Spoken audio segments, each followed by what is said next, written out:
Now, as we continue with our look into the world of business, it has been said that the most dangerous number in business is the number one.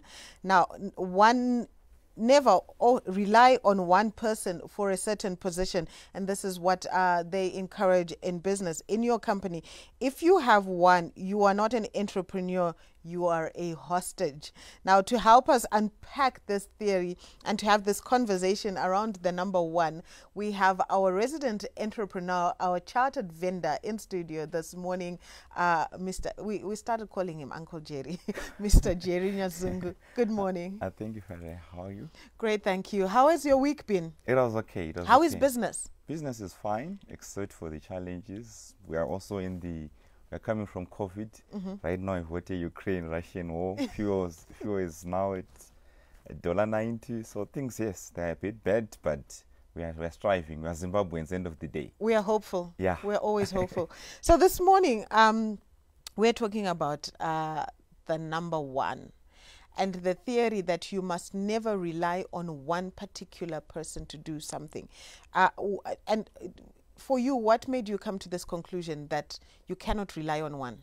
Yeah, thank you so much for that question. It's because I experienced it. You rely on that one person. This person is doing everything for you, and you think your business is ticking. But the day this guy will say, I'm about to leave, or I no longer want to work with you, or they betray you, that's when you see that you're in real trouble. There's a reason why God always gives us two things, two legs, two hands, because if the other one breaks, you can rely on the other one once the other one is healing.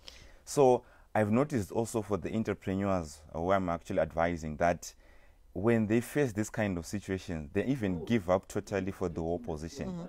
Like, for example, maybe you've got a salesperson, but your salesperson disappoints you. Sometimes you actually abandon the whole position because you think that recruiting this person is actually bad for business. So it's not in recruitment only. Even your investors, yes, your people are going to give you loans. If you are relying on one financial institution, the day they'll kick you out, you're dead, you're out of business. You're done. Yeah. All right. So as you were speaking that, excuse me, one of the things that came to mind was, what is the importance of, we know you can't be a jack of all trades. Yes. But what is the importance of understanding certain skills? For example, you just spoke about sales. I may have a product that I have created, but I'm not a salesperson. But what is the relevance of me understanding each and every department so that if that particular person leaves, at least whilst I look, I can. Yeah, thank you so much. I think every day what I strive to do is I need to be very dangerous in my business. I need to know each and every process, that at least I might not be the expert, but I will know that at least designing a flyer, it takes about 5 minutes. Yes. So that people, they don't lie to me. Someone Yes. can even say, I was doing this for 1 hour. It's like even at your house, a maid, someone can say, I was cooking for 5 hours. And no, because you've got the rough idea. So it's very essential for someone to understand the whole processes of their business, not to just rely on people. Yes, you might not be an expert, but you must study and actually understand the fundamentals, to just say the timelines, the process or the products which are being added there, because you might end up being cheated, your stock might end up being misused. So you really need to know your business. As an entrepreneur, you're supposed to be dangerous, especially in your business, in terms of knowing your business. And we've heard, just as you're saying that, this is a scenario where business owners have actually been held hostage in their own businesses because you don't know. So whatever I tell you, you must take it. Okay. So as you're rightfully saying, learn the skill or at least have a basic understanding. When you look at Zimbabwe, both entrepreneurs and in our bigger businesses, what do you think is our general working culture? Okay, thank you so much. I think right now it's now a mixed bag because of what young people are coming out of school. Zimbabweans, compared to other countries, yes, we work hard, but I believe that Zimbabweans, they work hard when they're outside Zimbabwe, not when they're inside Zimbabwe. Sometimes we take a lackadaisical approach to things because, yes, we're in a difficult economy. I believe that you must work even harder than people in Europe.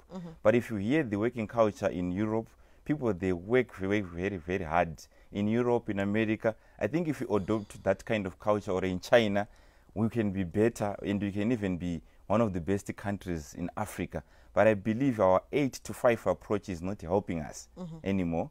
And especially with these young graduates actually coming out of the school, there's a lot of entertainment these days. There's your WhatsApp, your TikTok, your Instagram, a lot of disturbances, whereby most of the employees, they're spending 80 to 90% of their time on social media and maybe 10 to 20% on their actual work. So it has affected us as a country. It has also affected us as a continent. Are we working smart? I don't think so. We are not working smart. From the experience which I'm having with the people I work with, and sometimes you have to put restrictions to say, no, sometimes we need to take away our personal phones, because if you're going to give someone his personal phone, they're always on Facebook, they're always on Instagram. And most of my clients also, they're complaining of that same issue, especially with the AMA 2000s. Oh, dear AMA 2000. But just in closing, we cannot continue to complain about this generation because if we will lose them. How can we remedy this? They are very good in terms of innovation. I think the best is to try to give them and work in the areas where they are actually comfortable. Because if you see where the world is going, we're in a technological era whereby we can take advantage of that technology, which they understand better. Because this AMA 2000, they understand Facebook better, they understand Instagram better. So what I've done myself, I said, how can we now make money through social media? Yes. And that's where the platforms where they like maneuvering. And they thrive. Exactly, they thrive there. So it's trying to take advantage of the situation and make sure that we don't lose them. We help them to actually adopt the culture which they are. Because even in my workplace, I've got almost everyone is under 35. Oh, wow. So I'm actually employing more AMA 2000. And I've been working with them well. Right. But they need to be always reminded what they are doing at work. So give guidance.